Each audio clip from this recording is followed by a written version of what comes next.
saatnya nanti ku tak berdaya lagi. Hidup ini sudah jadi berkat. Hidup ini adalah kesempatan. Hidup ini untuk melayani Tuhan. Jangan sia-siakan waktu yang Tuhan beri. Hidup ini hanya sementara. Oh Tuhan, pakailah hidupku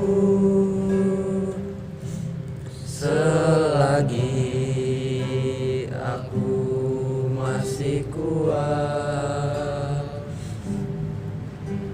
Bila saatnya nanti ku tak berdaya lagi, hidup ini sudah jadi berkat. Selamat sore Pak Kornel dan teman-teman yang saya kasih dalam nama Kristus. Pada video ini, saya bersama teman-teman saya akan membuat video tentang makna dan sifat-sifat gereja.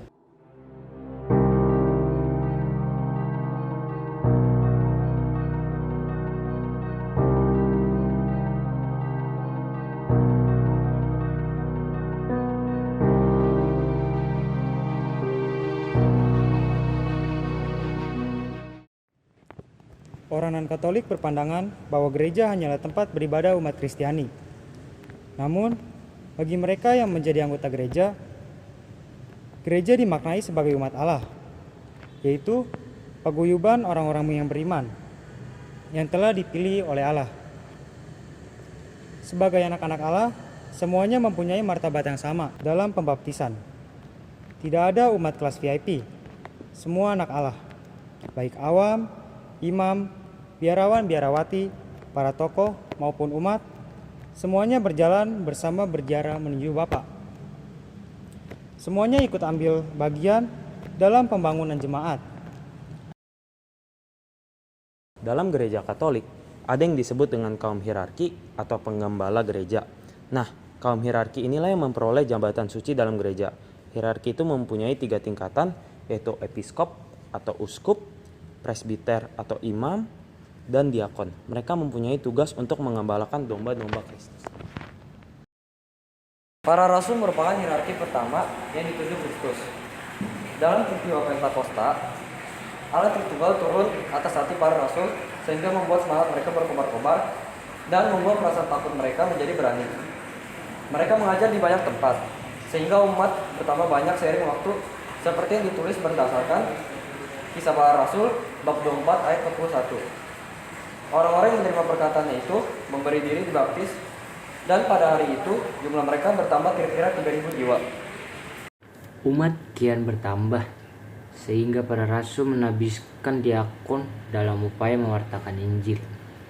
Jadi, hierarki bertambah menjadi 2 golongan, yaitu rasul dan diakon. Umat semakin bertambah seiring dengan pewartaan para rasul dan diakon. Para rasul kerepotan dalam urusan pemecahan roti, maka diangkatlah presbiter atau imam. Jadi sudah ada 3 golongan hierarki, yaitu rasul, imam, dan diakon.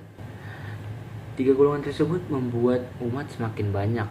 Rasul pun mengangkat golongan episkop atau penilik jemaat supaya dapat menggantikan peran para rasul dalam menabiskan presbiter dan diakon. Maka pada zaman itu hierarki ada 4, yaitu rasul, diakon, presbiter, dan episkop atau penilik jemaat. Episkop atau sekarang yang dikenal uskup merupakan golongan khusus karena mereka menjadi penerus rasul dan hanya merekalah yang menabiskan presbiter dan diakon. Di saat para rasul wafat, maka uskup yang menggantikan. Jadi hanya tersisa 3 golongan hierarki, yaitu para uskup, presbiter, dan diakon. Jadi Pada masa pasca rasul, presbiter dan diakon membantu para uskup. Sedangkan para uskup menggantikan peran para rasul. Nah, uskup Roma menggantikan peran Petrus sebagai ketua para rasul, yaitu dengan menjadi ketua para uskup di dunia. Itulah kenapa sampai detik ini uskup Roma yang kita sebut sebagai Papa atau Pop atau Paus menjadi pemimpin nomor 1 untuk gereja yang ke-1, kudus, katolik, dan apostolik. Ini menunjukkan sifat gereja yang apostolik, karena warisan iman dalam tradisi suci dan struktur hierarki Katolik dilestarikan dan diwariskan oleh para rasul, sehingga warisan tersebut akan tetap utuh sampai di masa sekarang ini. Hierarki Katolik sampai saat ini 3 tingkatnya, yaitu uskup, presbiter, dan diakon. Persis seperti zaman para rasul, persis seperti lembar-lembar perjanjian baru. Berarti gereja Katolik sangat setia, persis seperti yang diajarkan para rasul. Uskup menggantikan rasul yang dinamakan suksesi apostolik. Suksesi berarti penerusan, apostolik berarti rasul. Jadi, walaupun para rasul wafat, tetapi peran dan tugasnya tidak mati. Karena peran dan tugasnya digantikan oleh uskup dalam mata rantai suksesi apostolik. Tidak ada uskup yang mengangkat dirinya sendiri, tetapi tugas itu sudah diturunkan dari pendahulu sebelum-sebelumnya, yakni Rasul Petrus.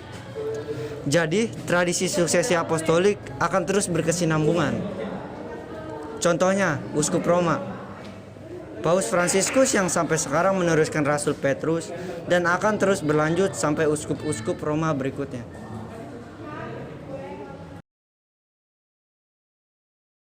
Konsili Vatikan II adalah pembaharuan, atau yang bisa dibilang momen ketika gereja membuka diri. Saat Konsili Vatikan II berlangsung, terdapat moto Aggiornamento yang diucapkan oleh Paus Yohanes 23 yang bermakna, bukalah jendela itu agar udara bisa masuk. Kata udara berarti dunia, dan kata bukalah jendela seumpama gereja yang menutup diri dari dunia luar. Gereja memiliki keterbukaan dalam banyak hal. Salah satunya dengan mengajak gereja semesta mengevaluasi kehidupan serta pelaksanaan misinya. Semangat Aggiornamento berarti sebuah usaha membentuk fondasi iman yang kuat untuk menanggapi tantangan zaman sekarang. Pada Konsili Vatikan II, model kepemimpinan gereja juga berubah. Bukan lagi hierarki sentris, tetapi diubah menjadi kristosentris, yang berarti Kristuslah pusat hidup gereja. Baik kaum hierarki maupun awam, serta biarawan-biarawati mempunyai martabat yang sama, namun memiliki tugas perutusan yang berbeda-beda sesuai dengan potensi dan kemampuannya. Hal inilah yang akhirnya membuat gereja dipandang sebagai persekutuan umat yang mengungkapkan persaudaraan berlandasan kasih. Gereja pada zaman sekarang harus menjadi persekutuan yang terbuka. Perlu disadari pentingnya keterbukaan, bukan hanya keterbukaan dengan sesama dalam iman dan keyakinan, melainkan keterbukaan terhadap agama yang lain. Artinya membuka berbagai kemungkinan dialog dan kerjasama yang baik dengan semua pihak yang berjuang bersama. Dialog, iman, dan kerjasama lintas agama dapat menumbuhkan realitas sosial sebagai milik bersama.